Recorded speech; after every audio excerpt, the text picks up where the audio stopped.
பக்கம் எழுதியிருக்கிறீர்கள். எங்கள் ஊரெல்லாம் பக்கமா இல்லை என்பதை தெரிந்து கொள்கிறேன். வள்ளுவத்தை கற்றவருக்கு எல்லாம் பக்கம். தவழ்ந்து பொருணை நதி கூட்டுக்குள் மகிழ்ந்து எருதைகளின் கூட்டுக்குள் எழுந்த எனதருமை தமிழே வணக்கம். தலைமகனாய் திருவள்ளுவரையும் செல்ல மகனாய் பாரதியையும் ஈண்டெடுத்த தமிழ் தாயே வணக்கம். வீரத்திற்கும் தமிழ் பண்பாட்டிற்கும் சாட்சியாய் விளங்கும் தரணி போற்றும் சிவகங்கை சீமையின் ஆன்றோர் சான்றோர் அறிவில் சிறந்தோர் அனைவருக்கும் அன்பானவனின் அன்பு வணக்கம். தமிழுக்கு அமுதென்று பேர், அந்த தமிழிற்கு தமிழெங்கள் உயிருக்கு நேர் என்று தமிழை தன்னுயிராய் என்னும் சிவகங்கை தமிழ் அவயம் மற்றும் திருக்குறளை சிவகங்கை மாவட்டத்தில் ஒவ்வொரு இல்லத்திற்கு கொண்டு செல்லும் சீரிய பணியை செவ்வனே ஆற்றும் உலக திருக்குறள் கூட்டமைப்பிற்கு தைத்திருநாள் தமிழ் வணக்கம். தமிழ் பாலையும் தாய்ப்பாலையும் கலந்து என்னை தமிழோடு வளர்த்த என் தந்தைக்கும் தாய்க்கும் தரமான நன்றி வணக்கம். மூன்றடியில் உலகை அளந்தது வாமன அதிகாரம், ஈரடியில் உலகிற்கு போதித்தது திருவள்ளுவர் அதிகாரம். 20 வரிகளில் திருவள்ளுவரின் அடக்க உடைமையை தருவது என் கவி அதிகாரம். அறிவுடைமை, அன்புடைமை, ஒழுக்க உடைமை, பண்புடைமை என பல தலைப்புகள் இருந்தும் அடக்க உடைமை என்ற அருமை தலைப்பில் கவி பாட அழைத்த நம் அன்பு ஐயா கவியரங்க தலைமை திரு காளிராஜா ஐயாவிற்கு அகமகிழ்வுடன் என் அறிவு வணக்கம். இடையூறு பொறுத்தல் இல்லை. இந்த ராஜாவை ராசானா எடுத்துக்கிறது. கவி புனைவரில் எப்பொழுதும் ஐயாவிடமிருந்து கற்றுக்கொள்ளும் பலவற்றை கற்று ஐயாவை எப்போதும் கொள்ளும் ஏகலைகள் நான். கவியரங்கிற்கு இப்படி பறைக்கிறாயே, அப்படி என்ன இருக்கிறது என்று கேட்டான் என் 7 வயது மகன். ஒரு மகனே, புத்தகத்தை பெறுதல் வேறு, புத்தகத்தை பறித்தல் வேறு. இதோ இன்று ஐயாவிடம் இருந்து 1000 புத்தகங்களை படித்து வருகிறேன் என்று கூறிவிட்டுதான் இங்கு பறந்து வந்தேன்.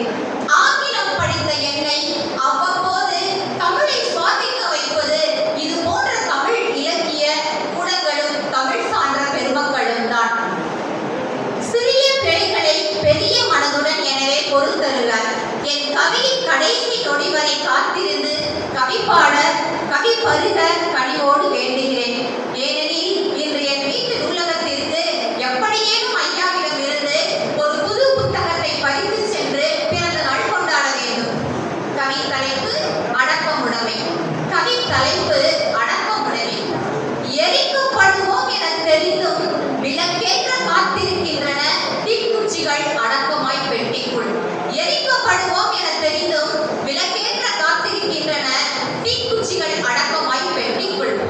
விட்டில் பூச்சிகளும் டைனோசரஸ் விலங்குகளும் தோன்றிய நேரம் ஒன்றுதான். விட்டில் பூச்சிகளும் டைனோசரஸ் விலங்குகளும் தோன்றிய நேரம் ஒன்றுதான். வலிமை இருந்தும் வழியின்றி அழிந்து போன 1000 ஜீவராசிகளின் வரலாற்றில் அடக்கத்தால் அழியாமல் இன்றும் இருக்கின்றன 1000 வண்ணப்பு பூச்சிகள், விட்டில் பூச்சிகள். விதைகளின் அடக்கமுடைமைதான் பூக்களின் வாசம். விதைகளின் அடக்கமுடைமைதான் பூக்களின் வாசம். எழுத்தர்களின் அடக்கமுடைமைதான் 1000 அச்சுப்பிரதிகளின் தமிழ் நேசம். வாள்களின் கொடூரத்தால் வரலாற்றில் மறைக்கப்பட்ட கொடுங்கோல கோட்டையில் அடக்கத்தால் அமைந்தது அன்னை தெரசாவின் அன்பு கோட்டை அனைவர் மனதில்.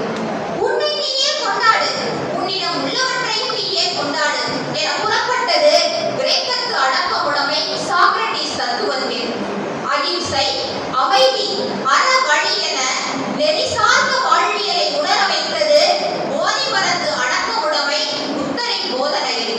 அகிம்சை, அமைதி, அற வழி என நெறி சார்ந்த வாழ்வியலை உணர வைத்தது போதி மரத்து அடக்கமுடைமை புத்தரின் போதனையில்.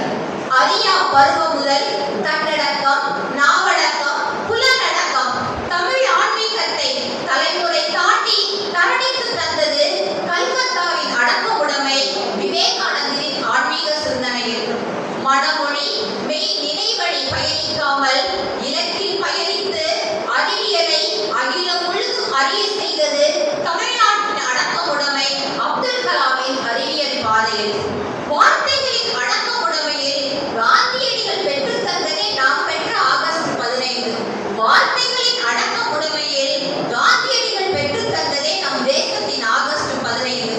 பார்த்தல்